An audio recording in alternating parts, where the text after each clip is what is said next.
No niin, kello tuli tosiaan 13 ja aloitetaan webinaari. Toivotan kaikki tervetulleeksi, jotka tähän mennessä on saapunut. Webinaari tosiaan tallennetaan, nauhoitetaan ja kaikille ilmoittautuneille ja osallistujille tulee sitten tämä tallenne myös mailitse jälkikäteen. Eli jos sinun täytyy poistua tästä kesken kaiken, niin voit sitten palata sen tallenteen pariin sopivaan kohtaan.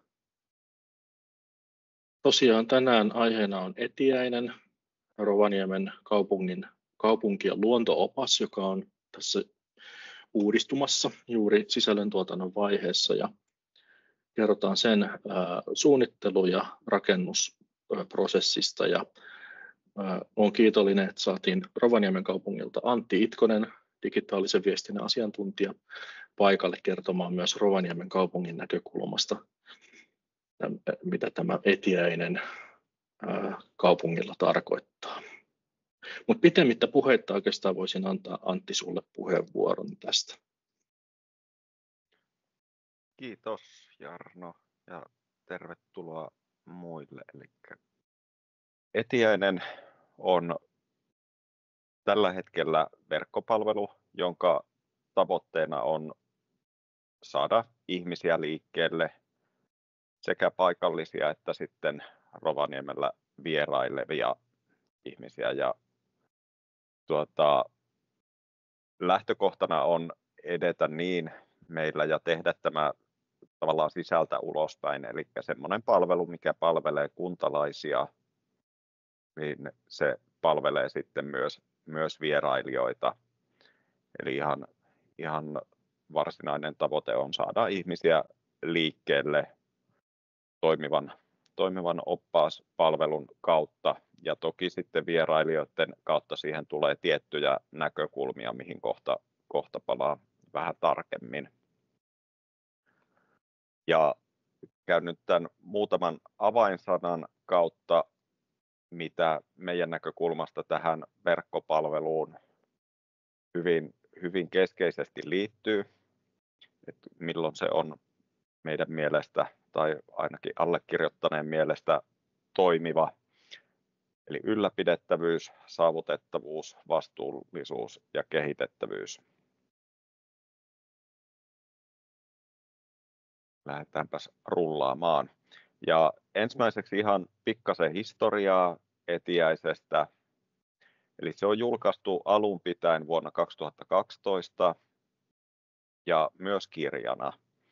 Ja tällä hetkellä etiäinen.fi on julkinen palvelu, mutta se on vielä sillä vanhalla käyttöliittymäversiolla, eli siellä ei sitten ihan kaikkea ole toteutettu saman tyyliin, mitä tänään esitetään, olkoonkin, että se varsinainen tavoite on skaalautunut sieltä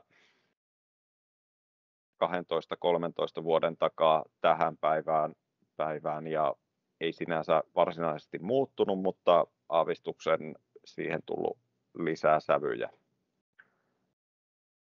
No tosiaan primäärisenä tavoitteena edistää kuntalaisten liikkumista, mutta palvelee vierailijoita, ja siinä kohti se rooli on aika lailla isokin ja väittäisin, että kasvanut.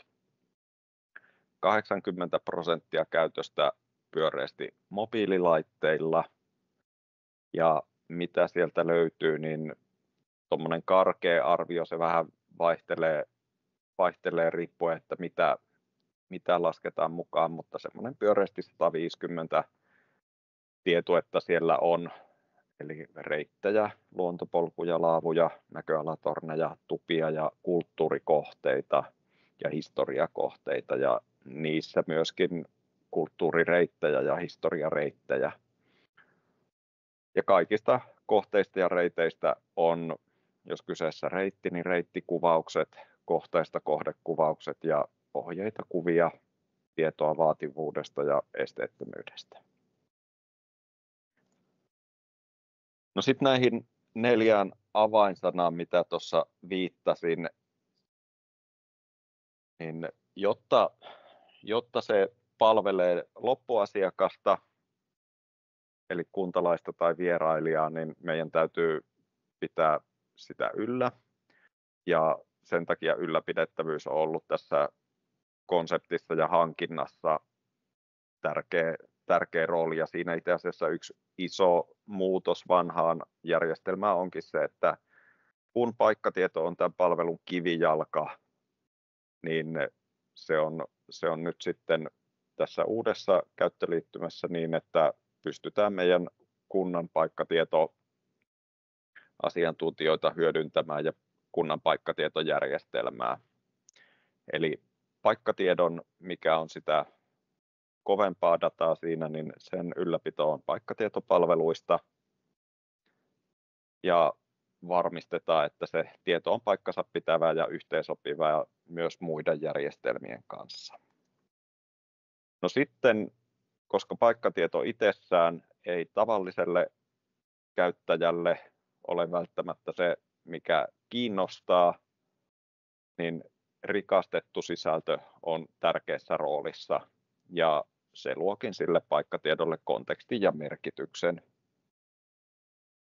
Ja kohteiden ja reittien tiedon on oltava kiinnostavaa ja informatiivista. Ja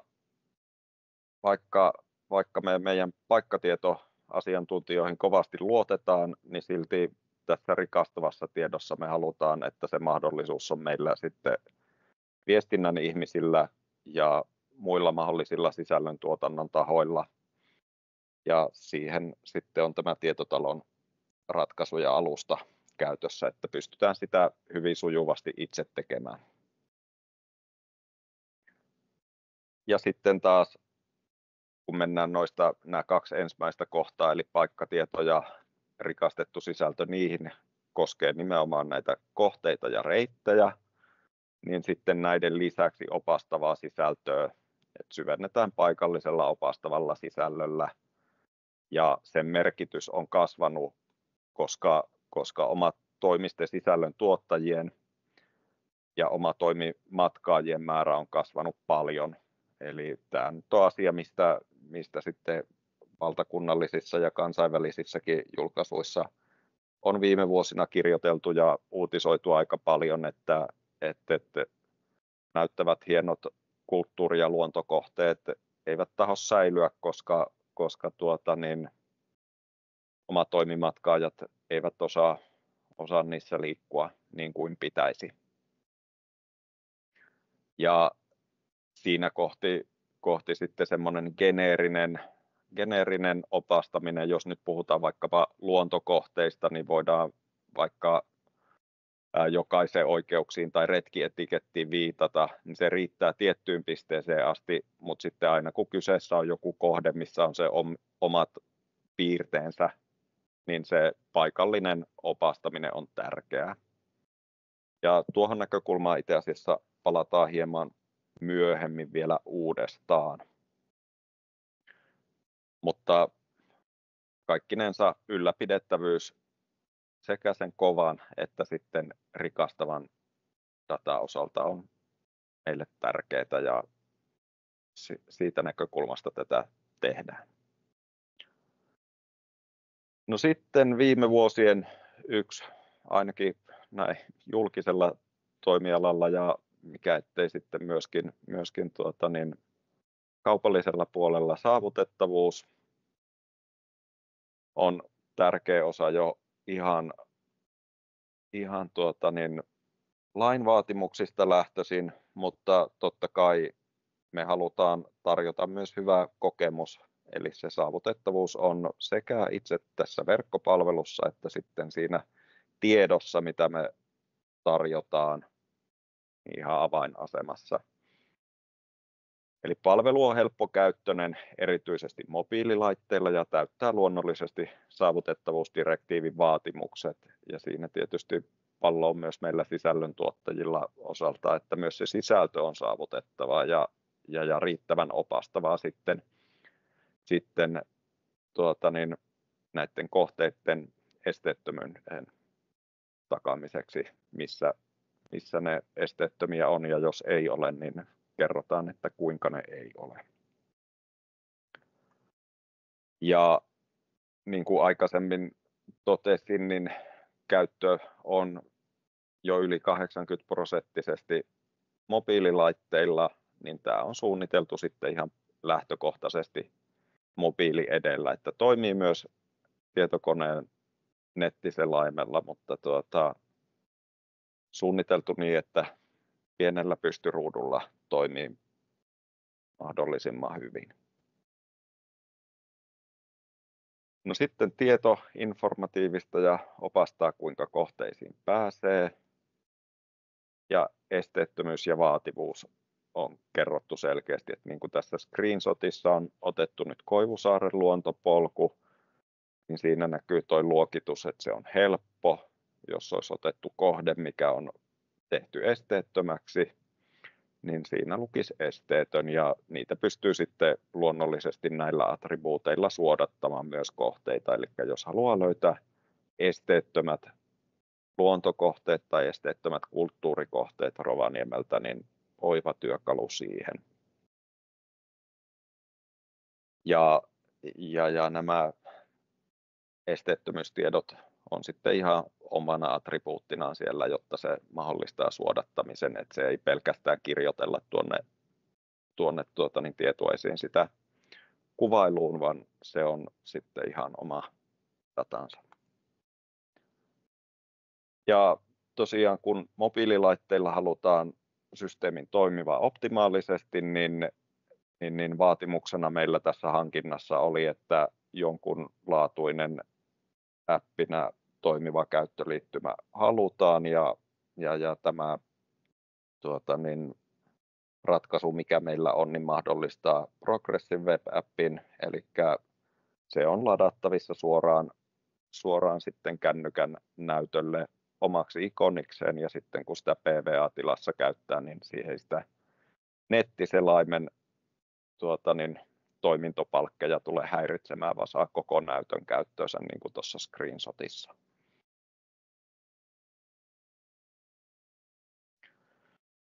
Kolmas avainsana, mitä meidän tässä suunnittelussa ja toiminnassa Etiäisen osalta, vastuullisuus. Sekin tietysti asiana aika monella tapaa huulilla ollut viime vuosina, mutta se on tässä palvelussa aika moneltakin kantilta tärkeä muuttuja. Eli luonnollisesti kun iso osa sisällöstä on luontokohteita, on reittejä, on erinäköisiä kohteita, niin täytyy pystyä ja pyrkiä opastamaan, että mitkä on ne oikeat reitit ja mihin ei passaisi kulkea, jotta se luonto kuluisi mahdollisimman vähän. No sitten vastuullisuus oikeastaan tuohon turisminäkökulmaan, että Rovaniemi on valtava turistikohde, ja meillä on paljon vierailijoita erityisesti kylmään vuoden aikaan, ja vierailijoita on ympäri maailman, ja viime vuosina kasvava trendi on ollut omatoimimatkaajissa, ja omatoimimatkaajat hakee sitten omatoimisesti verkosta tietoa. Pyritään olemaan sitten asiantuntijoina mukana siinä tiedonhaussa ja tarjoamaan semmoista luotettavaa, hyvää sisältöä. Eli ihan sitä kautta, että tämä vastuullisuus ei tule pelkästään kieltojen, älä mene tuonne, älä tee tätä tai tuota, vaan myös positiivisen opastamisen kautta, eli opastetaan kuinka esimerkiksi pukeutua ja kuinka menetellä talvella, jotta pärjää tuolla luonnossa. Toki siihen monessa kohtaa liittyy myös rajoitteista kertominen, mutta ennen kaikkea myös pyritään tekemään se opastaminen positiivisen kautta. Ja kohdekohtaiset rajoitukset, se on aika semmoinen tärkeä asia, mikä meillä Rovaniemellä on noussut viime vuosina erityisesti omatoimimatkailun kautta.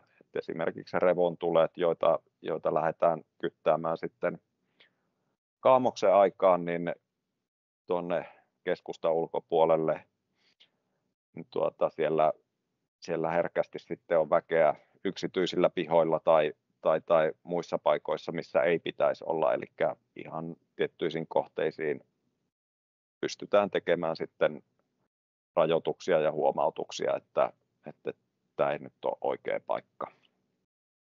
Ja sillä pyritään sitten parantamaan tätä sosiaalista hyväksyntää täällä sitten matkailutoiminnalle, että se on tärkeä elinkeino ja me pyritään olemaan osaltaan edesauttamassa sitä, että mahdutaan tänne niin paikalliset asukkaat kuin sitten vierailijatkin. Ja tieto lisää ymmärrystä, että viitaten vähän tuohon luonnon kulumiseen tai eri kohteiden kunnioittamiseen tai kunnioituksen puutteeseen, niin kyllä ne kohteet julkiseksi tahtoo tulla nykyaikaisilla vapailla alustoilla joka tapauksessa tai vaikkapa Instagramin kautta. Meillä on paljon hienoja kohteita niin kulttuurin kuin luonnon osalta ja kyllä ne matkaajat ne löytää sieltä, kerrottiin me niistä tai ei, niin pyritään ainakin kertomaan, että kuinka näissä kohteissa tulisi toimia ja olemalla luotettava tietolähde ja hyvin toimivalla alustalla. Uskotaan, että pystytään sitä helpottamaan.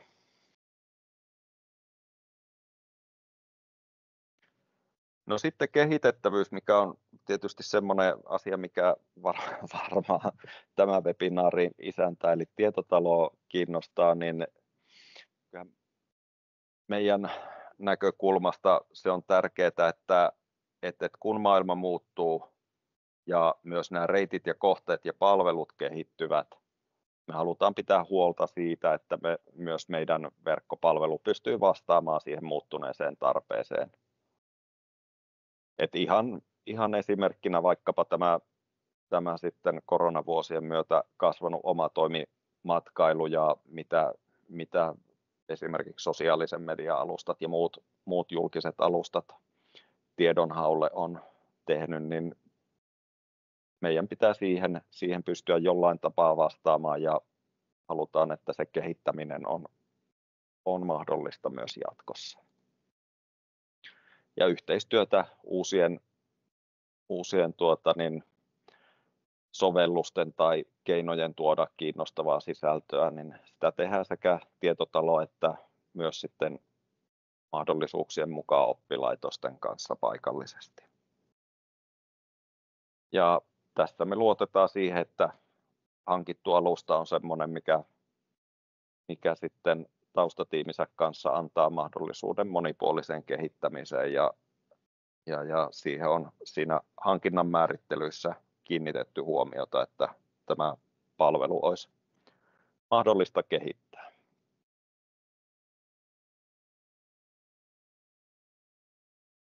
Ja tärkeää, että se voidaan tehdä se kehitys tarpeen mukaan ja sisältölähtöisesti, eli meidän näkökulmasta niin, että se kehittäminen tai joku uusi ominaisuus ei tehdä vaan sitä varten, että johonkin alustaan on tuotu uusi ominaisuus, vaan että se on oikeasti puhtaasti siitä että tuossa maailmassa, mihin tämä on tehty, eli kulttuuri- ja luontokohteiden viestimiseen ja ihmisten opastamiseen ja ihmisten liikuttamiseen, niin siihen voidaan tarjota sitten sisältöä ja sisältö on se minkä laatuista, minkä muotoista tahansa, niin se ei saisi olla rajoittava tekijä, vaan sitten meillä on kumppani, joka pystyy sitten tarjoamaan mahdollisuuden.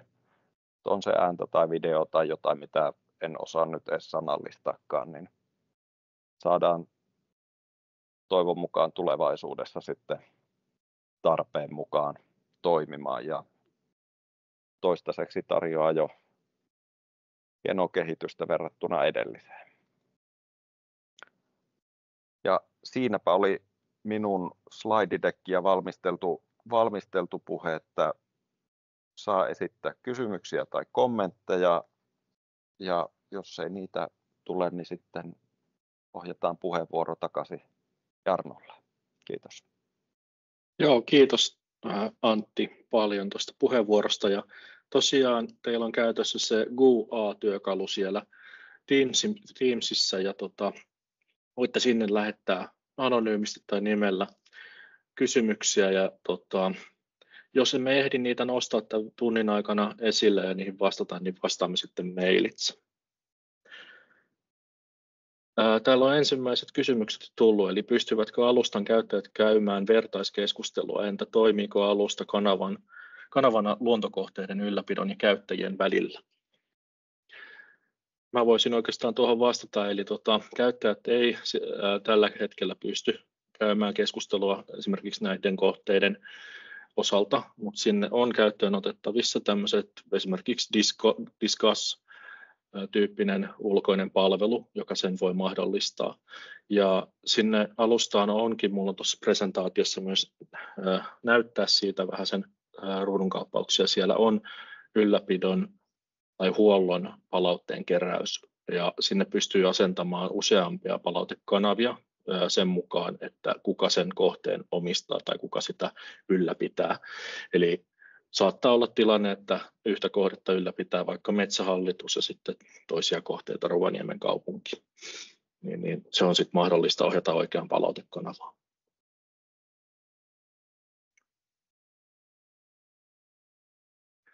Ja sitten millä tavoin tämä on tarkoitus päätyä matkailijoiden taskuun tietolähteeksi? Tässä tosiaan varmaan Antti pystyy tähän parhaiten vastaamaan suunnitelmista, että miten tätä sitten jaetaan, mutta tässä ideana on se, että tämä on tosiaan progressiivinen web-sivu, eli tätä jaellaan ihan verkkopalveluna, verkkosivuna, mutta sen voi tallentaa myös sovellukseen applikaatioksi. Ja tähän pystytään ohjaamaan ihan perusmainonnalla vaikka noissa majoituskohteissa tai suoraan QR-koodeilla esimerkiksi, jotka avaa tämän verkkosivun ja palvelu on heti sitten käytössä, eli mitään erillisiä latauksia, sovellusten latauksia ja muuta ei tarvita. Mutta tuosta strategiasta enemmän, että miten tätä markkinoidaan ja mainostetaan, niin varmaan Antti pystyy täydentämään. Aika hyvin osuit Jarno tuossa, että tosiaan se, että tämä ei ole pelkästään ladattava appi, vaan ihan selaimesta löytyvä, niin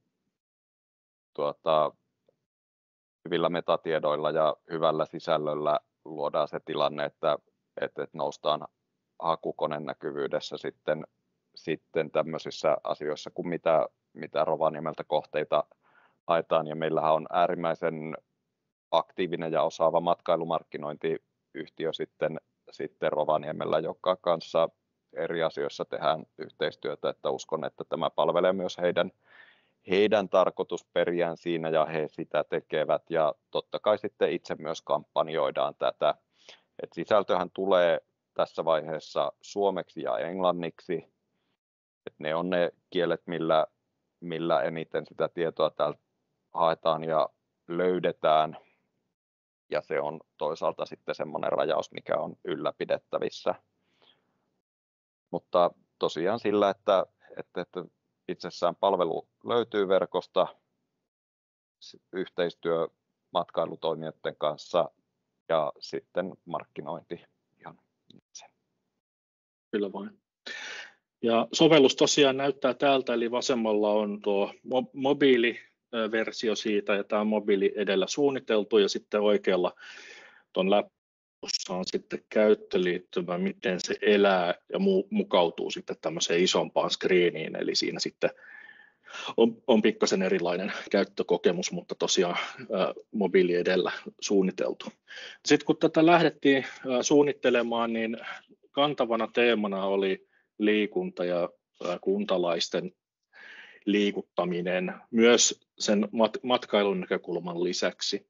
Yksi kunnan tärkeistä tehtävistä on mahdollistaa kuntalaisten liikunta ja sitä kautta sitten mielen ja kehon hyvinvointi. Ja tutkimustieto näyttää siltä, että miehistä reippaasti alle puolet liikkuu riittävästi ja naisista pikkasen alle puolet liikkuu riittävästi. Eli tämä on ihan varsin merkittävä huolenaihe, että miten saataisiin sitten ne loputkin liikkumaan erilaisille poluille ja erilaisilla sitten vaikka harrastevälineillä, pyörällä ja suksilla. Ja tämä etiäinen ja mobiiliopas palvelee myös sitten erityisesti tätä näkökulmaa kannustaen kulttuurikävelyreiteille ja arkkitehtuurikävelyreiteille ja sitten ihan perinteisille luontopoluille ja erilaisiin kohteisiin niin kuin laavulle vaikka tulistelemaan lapsien kanssa ja niin edelleen. Ja kun tosiaan katsotaan sitä, että mitkä on suosituimpia vapaa-ajan liikuntamuotoja, THL listaa kävelyn eri muodot, eli ihan peruskävely ja siihen varmaan tämmöinen patikointi myös luonnossa liittyy, hölkkääjuoksu, pyöräily, kuntosali ja voimaharjoittelu, ja voimaharjoitteluun liittyy sitten nuo kuntoilupisteet tuolla polkujen varrella. Niin tällaiset asiat tavallaan, kun saadaan hyvin esiin ja mielenkiintoisella tavalla näkyviin ja oikeaan aikaan esiin nimenomaan vuoden ajan mukaan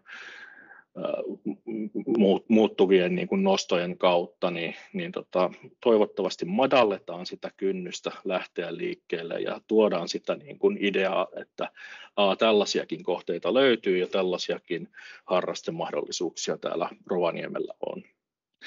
Ja tämä on yksi tosiaan merkittävä näkökulma, mutta me asetettiin monia muitakin niin kuin, tämmöisiä tavoitteita tälle projektille, ja mun mielestä aika hyvin ollaan näihin kaikkiin löydetty vastaus tuossa lopputuloksessa, kun sitä sitten tarkastellaan hetken päästä.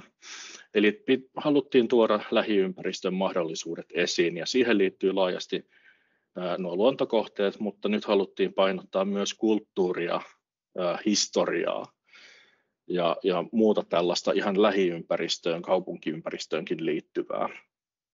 Ja sitten haluttiin, että se inspiroi liikkumaan ja eri harrastusmuotojen pariin ja madaltaa ehkä sitä kautta kynnystä lähteä tekemään asioita, kun on hyviä ajankohtaisia inspiroivia sisältöjä, jotka liittyy erilaisiin reitteihin ja paikkoihin.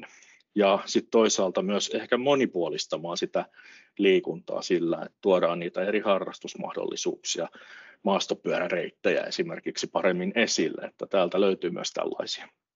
Ja sitten ylipäänsä se, että ihmiset vain liikkuisi sen sovelluksen kanssa, että on se kulttuurikävelyreitti, arkkitehtuurikävelyreitti tai muu, niin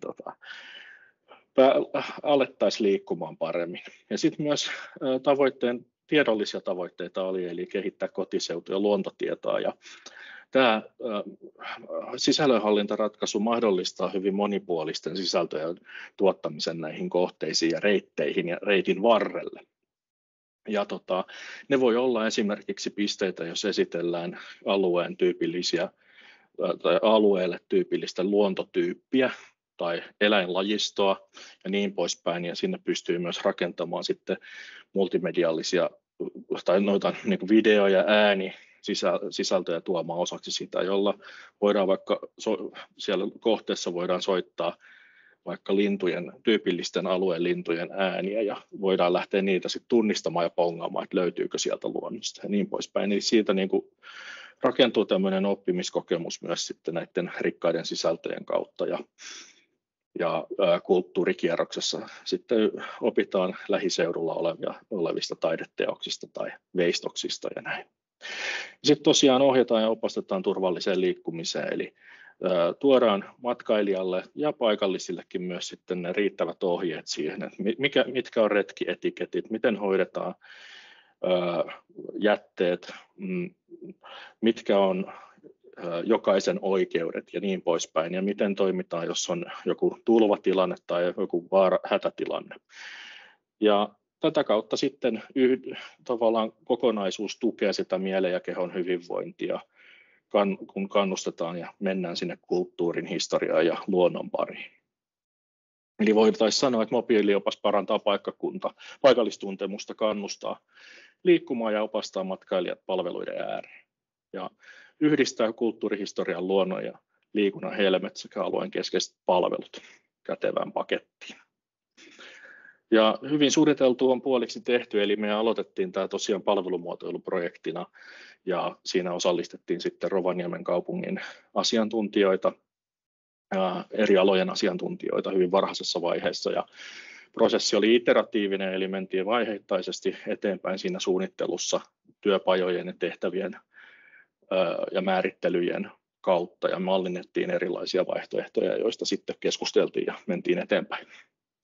Eli liikuttiin abstraktista yleistavoitteista uudistaa vanha etiäinen.fi kohti tällaista konkreettista ja näkemyksellistä visualisoitua mallia.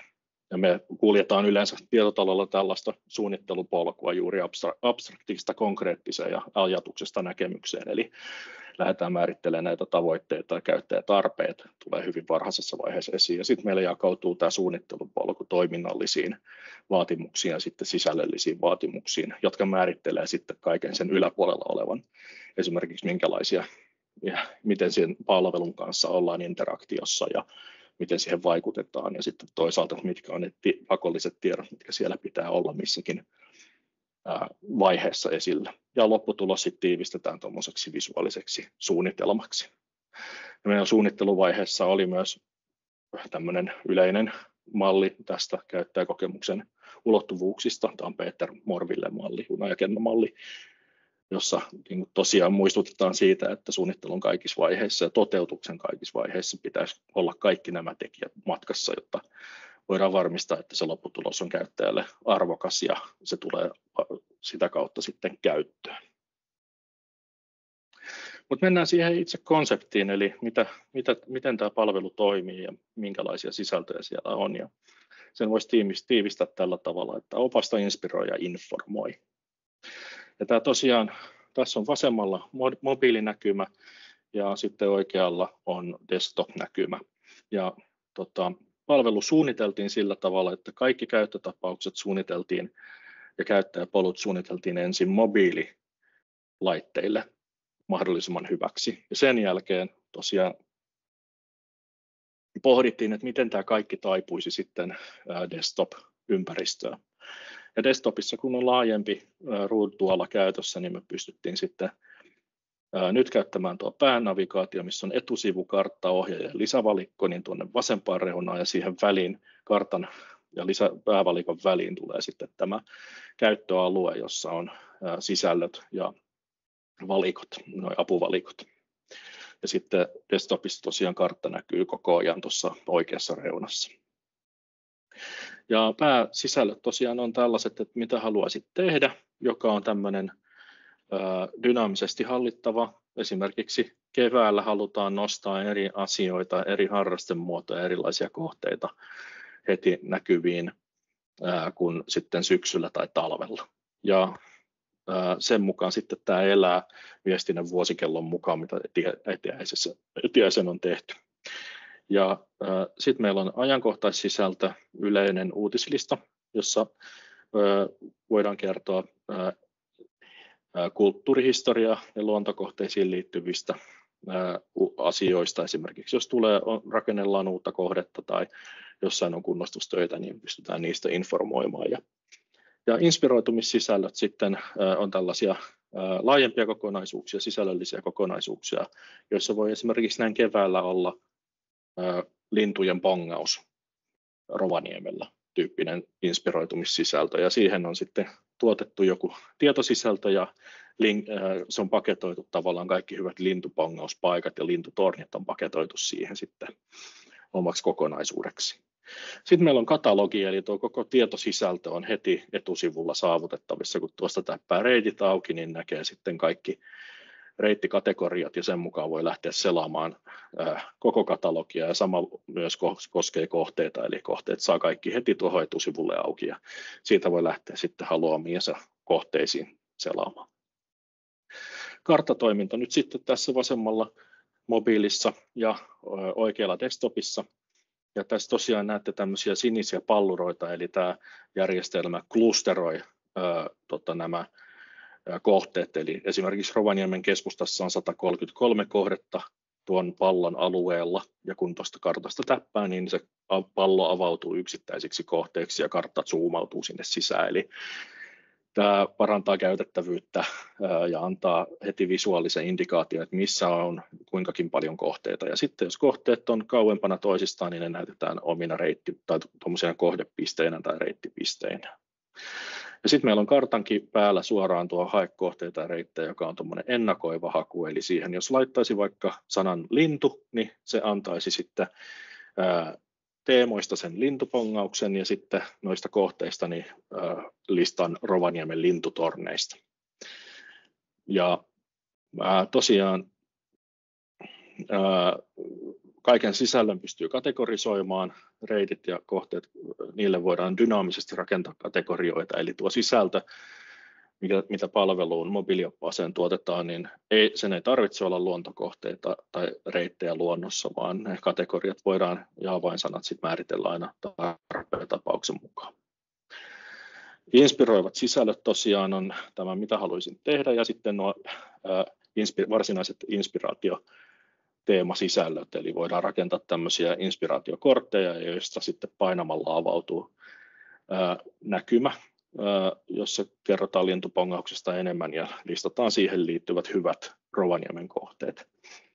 Ja sisällönhallintatyökaluilla helppo ylläpitää ja julkaista ja poistaa julkaisusta näitä, joten se niin kuin on vaivatonta sitten seurata sitä viestinnän vuosikelloa ja tuoda aina ajankohtaisia teemoja esiin. Sitten yhtenä teemakokonaisuutena voi olla esimerkiksi tämmöinen kulttuuri, arkkitehtuuri ja historia kokonaisuus, mikä sinne nyt on rakennettu. Ja näissä teemoissa on hieno ominaisuus se, että jos sä haluat semmoisen filtteröidyn suodatetun näkymän, niin sä voit tuosta heti painaa otsikon alta näytä kartalla, jolloin siirrytään selaamaan näitä tässä alla listattuja reittejä ja kohteita kartassa. Ja siellä ei sitten näytetä mitään muuta kuin kulttuuri, arkkitehtuuri ja historiaan liitettyjä kohteita.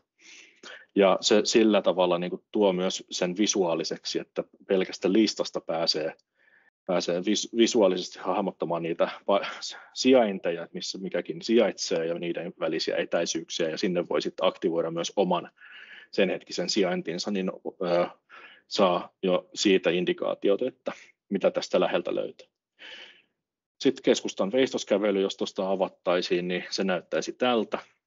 Eli tämä on nyt niin kuin tosiaan tuonne tuleva rakennettava sisältö, mallinnus, eli keskustan veistoskävely on about 2,5 kilometriä pitkä, kestää 1 tunnin ja sitten siinä on sen aloituspiste. Siitä voidaan kertoa vähän, että mitä veistoksia, mitä taiteilijoita siihen liittyy, antaa lisätietoja eteenpäin ja avainsanoilla myös hakea sitten jotain vastaavia muita kohteita. Sitten jos me avataan tämä keskustan veistoskävely kartalle, niin meille piirtyy tosiaan, missäs me nyt mennään, meille piirtyy näkymä tuosta, tai tuo polku, kävelyreitti, ja sitten sen reitin varrella olevat kaikki veistokset. Ja tässäkin on klusterointi käytössä, eli jos on veistoksia lähekkäin, niin ne näkyvät tuommoisena numeropallurana tuossa. Ja tästä tosiaan pystyy, nyt meillä on filtteröity näkymä käytössä tässä, eli täällä ylhäällä on punainen laatta, jos lukee keskustan veistoskävely, eli me tiedetään, että me katsotaan pelkästään nyt tätä kohdetta. Ja sitten me voidaan avata myös tässä karttanäkymässä vielä yksittäisen veistoksen tai muun kohteen tiedot. Me nähdään esitietoteksti siitä, ja voidaan siirtyä lukemaan tarkempia tietoja siitä Laila-Pullisen Primavera-veistoksesta. Ja sitten sieltä pääsee taas takaisin palaamaan, eli nämä polut on varsin toimivia. Pääsee sieltä suoraan tähän reittinäkymään, ja sitten tästä kun ruksaa, niin pääsee sitten pois tästä koko tavallaan reitistä, ja nähdään taas sitten oletuksena kaikki sisällöt. Sitten tämä tosiaan mahdollistaa aktivoivaa ja pelillistä tekemistä, eli näiden pelillisten ja aktivoivien sisältöjen kautta tämä tämmöinen luontokokemuskin tai joku kaupungin kulttuurikävely voi muuttua seikkailuksi ja oppimiskokemukseksi. Esimerkiksi sinne Primavera-teoksen tietokortille siellä voi kertoa, että tässä lähiympäristössä on myös jotain muuta mielenkiintoista aiheeseen tai kulttuuriin ja historiaan liittyvää ja kannustetaan etsimään se. Ja palveluun voi tuohon mobiilioppaaseen luoda niin sanottuja piilotettuja sisältöjä, ja niille voi luoda QR-koodit, eli ympäristöön voi tehdä vaikka tämmöisen aarejahdin sitten eri teemoille, kulttuurisisältöille tai luontosisällöille ja niin edelleen. Ja kohteessa sitten voi olla joku QR-koodi, joka luetaan ja se avaa tähän etiäisen sitten jonkin sortin palkinnon tai jonkun muun tietosisällön, mikä siihen liittyy ja tulee tämmöinen niin kuin onnistumisen kokemus, että löysin sen. Ja tällaiset voi olla myös tällaiset pelilliset sisällöt haastelistoja, että tunnistat tietyt lajit, vaikka videolla voidaan niin kuin esitellä tietyt lajit, jotka on alueelle tyypillisiä, kasvilajit, ja sitten tehtävänä tunnistaa ne ja katsotaan, että kuka löytää niitä sieltä ympäristöstä. Ja ääni- ja videotarinat, joita on Rovaniemelläkin kokeiltu nuorten keskuudessa, voi olla varsin toimivia. Ne voi olla fiktiivisiä tai sitten ihan tällaisia historiallisia ja faktuaalisia äänikierroksia ja tarinoita. Eli kuhunkin reitin kohteeseen voidaan lisätä joku äänitiedosto, jota voi sitten soittaa ja tarina kulkee eteenpäin. Ja sitten itse tuon sovelluksenkin jakaminen, koska se on web-sivu pohjimmiltaan, niin sekin onnistuu tosiaan QR-koodeilla, eli tästä etiäisestä ja mobiilioppaasta voi tehdä sitten tällaiset majoituspalveluliikkeisiin jaettavat esitteet, joista QR-koodilla suoraan palvelu tulee sitten käyttää. Sen lisäksi myös muun tyyppistä viestintää voi tehdä täällä, eli varsinkin kun liikutaan luontokohteissa tai historiallisten kohteiden lähettyvillä, Rovaniemelläkin on sotahistoria omanlaisensa, niin siellä saattaa olla vaaranpaikkoja tai jotain muita tällaisia asioita, jotka tulisi huomioida. Esimerkiksi Rovaniemellä siellä 11 vuotta asuneena tiedän, että tulvat saattaa olla tosi pahoja monesti, niin tähän aikaan vuodesta voi tehdä tulvavaroitusviestin järjestelmään. Tässä on ruudunkauppausmalli siitä, ja kirjoittaa siihen lyhyen ohjeistukseen ja linkata se vaikka johonkin lisätietoihin ja valita sille eri reittejä tai sijainteja, jotka siellä järjestelmässä on sieltä tietokannasta, jotka esimerkiksi on tässä tapauksessa vesistön lähettyvillä. Ja sitten antaa sille jonkun radiuksen, eli säteen, että kuinka kaukana, että sun pitää olla vaikka 500 metrin etäisyydellä siitä pisteestä, niin saat tämän viestin. Ja sitten tuo järjestelmä tosiaan, kun sä kuljet siellä kohteissa ja vesistöjen lähellä, niin tällainen viesti tulee sulle sitten, kun sä oot 500 metrin etäisyydellä tähän niin kuin valituista kohteista. Tai sitten vaihtoehtoisesti voidaan tehdä myös ihan koordinaateilla. Hyvä käyttötapaus Rovaniemellä on se, että siellä on uutisoitu, että sieltä talutetaan hevostalleista turisteja keskellä yötä ulos, kun he ei oikein ihan ymmärrä, että mikä on yksityisaluetta ja yksityistä omaisuutta ja mikä ei, kun he ovat revontulireissulla keskellä yötä pongaamassa revontulia. Niin voidaan merkata koordinaateilla alueelle tämmöinen viesti ja informoida vaikka sitten englanninkielisellä viestillä, että he ei ole lähestymässä yksityisaluetta ja noudata näitä ja näitä ohjeita. Yritetään välttää sitä sitten, että paikalliset häiriintyy. Ja sitten tosiaan push-viestit on tyypillinen juttu kanssa näissä progressiivisissa web-sovelluksissa, eli tuon geofencing-tyyppisen geolokaation perustuvan viestin lisäksi voi lähettää suoria viestejä kaikille palvelun käyttäjille. Eli jos tapahtuu vaikka joku nopea muutos jossain palvelussa, eli joku reitti vaikka joudutaan sulkemaan jostain syystä, niin sinä päivänä sinne menevillä tai siellä olevilla niin on sovellus todennäköisesti käytössä, niin he voivat saada sitten reaaliaikaisen push-viestin, jossa voidaan tiedottaa asiasta ja linkittää johonkin lisätietosisältöön. Ja tämäkin on siellä mobiilioppaan hallinnassa, tämä push-viesti sitten ihan suoraan lähetettävissä samalla tavalla tämmöisellä lomakkeella kuin tässä on näkyvillä nyt tämän geoviestin osalta. Ja se, miten ne push-viestit sitten tulee näkyviin, eli tässä on nyt mallit siitä, että on tallennettu tuonne puhelimeen tämä sovellus, missä toimii koko ruudun tilassa, ja sitten se Etiäisen push-viesti, mä tuossa eilen demosin, niin tulee ihan tuollaisena normaalina viestinä näkyviä. Tuossa oikealla puolella on näkyvissä tuo lomake, jolla sen sitten sieltä palvelusta lähettää.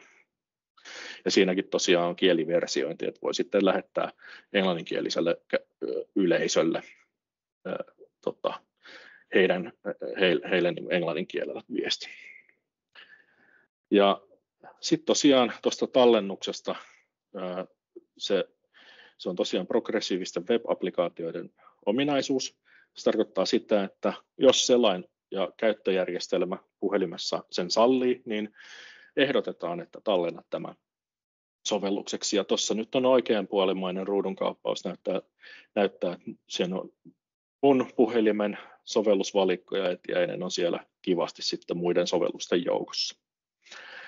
Ja tämä todellakin parantaa sitä käyttökokemusta, eli tuossa Etiäisessä niin vasemmanpuoleinen ruudunkaappaus näyttää sitä, kun se on selaimessa niin käytössä, eli siihen tulee nuo selaimen käyttöliittymäelementit, ja sitten tuossa keskimmäisessä se on asennettuna sinne sovellukseksi, niin siinä on sitten enemmän käyttötilaa ja selainelementtejä ei näy. Ja sitten se tosiaan toimii siellä, kuten muut sovellukset. Tuossa on tuo virtalataussovellus ja sitten Etiäinen siinä sovellusten vaihtotilassa, eli niiden välillä voi sitten mennä ihan niin kuin muidenkin sovellusten välillä. Ja tämän voi tallentaa myös Chrome-sovellukseksi, Chrome-appsi englanniksi, ja se tarkoittaa sitä, että voi ajaa Windowsissa ja Safarissa sitten ikään kuin se olisi natiivisovellus asennettuna sovellukseksi siihen käyttöjärjestelmään.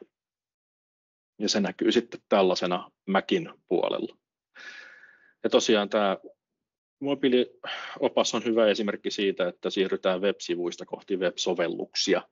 Ja tämä progressiivinen web-sovellus tarkoittaa sitä, että tosiaan käytetään selainten edistyksellisiä ominaisuuksia, jos ne on mahdollisia, jos ne on läsnä. Mutta sitten vanhemmilla selaimilla ei tehdä sitä progressiivista parantelua, vaan se toimii niin kuin perinteinen verkkosivu. Ja tällä haetaan sitä, että saataisiin tuossa niin kuin responsiivinen verkkosivusto vasemmalla ja progressiiviset web-sovellukset tuossa keskellä ja oikealla puolella hybridisovellukset ja natiivisovellukset. Natiivisovellus on tuommoinen sovelluskaupasta ladattava sille Androidille tai iOSlle tehty sovellus. Niin progressiivinen web-sovellus tosiaan pyrkii hyödyntämään molemmista maailmasta ne parhaat jutut, eli samankaltainen korkea käyttökokemus kuin mobiilisovelluksissa, natiivisovelluksissa.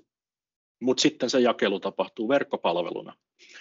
Ja sitä kautta sen käyttöönotto ja jakelu on hirvittävän paljon yksinkertaisempaa kuin natiivisovellusten. Eli käytännössä kun haet appia appikaupasta, niin sun pitää etsiä sovelluksen linkki jostain verkkosivulta, tai sitten sä avaat verkkokauppasovelluksen ja haet sitä sieltä, siirryt siihen sovelluksen näkymään, ja sitten lataat sen.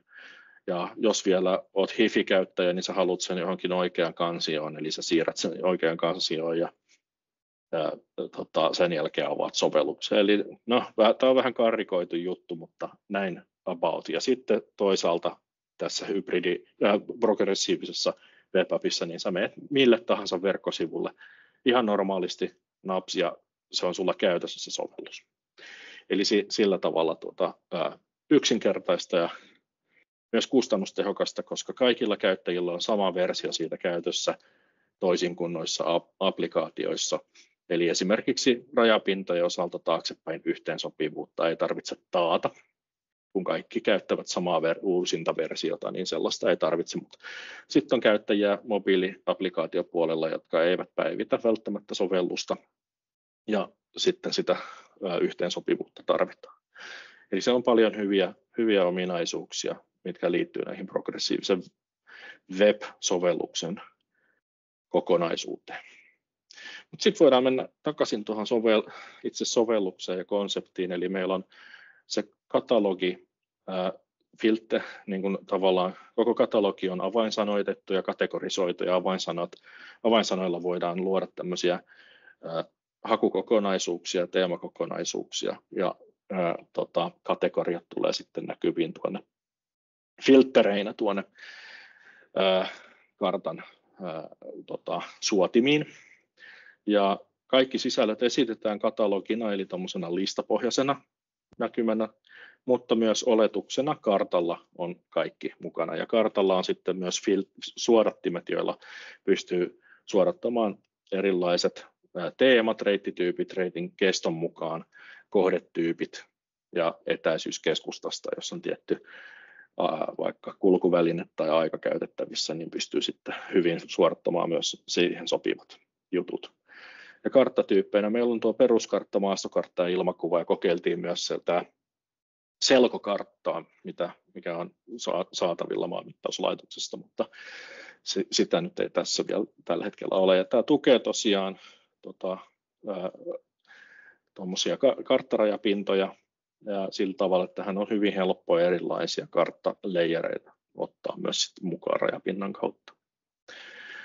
Sitten se intuitiivinen selailu oli meillä lähtökohtana, eli haluttiin siitä hyvin sujuvaa siitä sisällön selaamisesta. Eli jos sulla on esimerkiksi valittu karttafiltereistä esteettömät reitit, niin sä palaat sieltä suotimien valintanäkymästä suoraan karttanäkymään, jossa näytetään vain sitten esteettömät reitit, ja sitten sä pystyt täppäilemään näitä kohteita ja reittejä siinä suodattetussa näkymässä, ja saat esitiedot tuonne ruudun alapuolelle. Ja voit siitä siirtyä myös kohdekortille, ja sieltä valita myös sitten, että näytä kartalla, niin sä pääset selaamaan pelkästään siihen reittiin liittyviä asioita. Ja sitten tosiaan, jos olet valinnut vaikka esteettömät reitit ja sitten sun lukeekin yhtäkkiä, niin kuin tuossa oikeassa reunassa, niin esteetön vaativa, niin meillä on myös noin linkkeinä, eli selitetekstit siellä matkassa mukana. Eli pyritään aina informoimaan joka vaiheessa, missä kuvittelemme, että käyttäjä tarvitsee lisätietoa, niin tarjotaan sitä.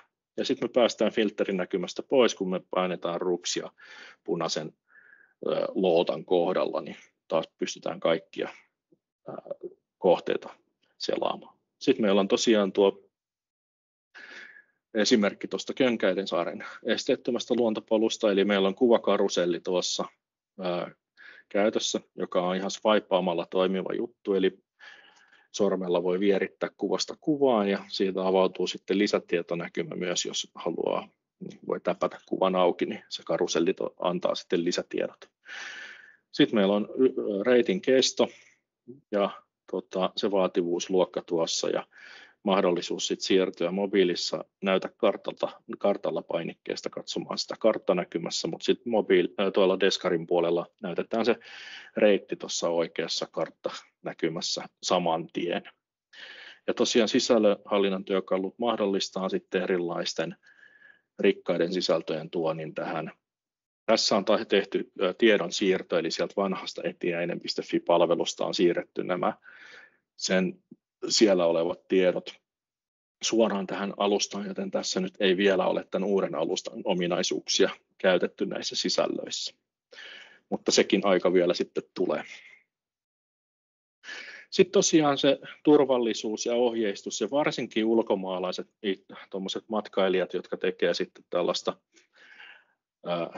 omamatkailua, niin heillä on aika moninaiset ja usein vaillinaiset tiedot ja ymmärrys suomalaisesta luonnosta ja näistä retkikohteista ja niiden varustelusta ja siellä olevista palveluista. Keski-Euroopassa on varsin yleistä, että eri retkikohteissa on ihan kioskit ja käymälät ja muun tyyppisiä niin kuin palveluita olemassa, kun taas sit Suomessa on yleisempää, että se mitään juuri ei ole. Siellä on se laavu ja that's it, ehkä polttopuut Ja tällaisten asioiden esiin tuominen on hyvin tärkeää ja vastuullista, kun tämmöisen palvelun tarjoaa matkailijoille. Ja nimenomaan talvimatkailussakin on sitten varustautumisohjeet varsin tärkeitä, ja niihin liittyy pukeutumisesta eväisiin aika monenlaisia asioita. Ja palvelu mahdollistaa siis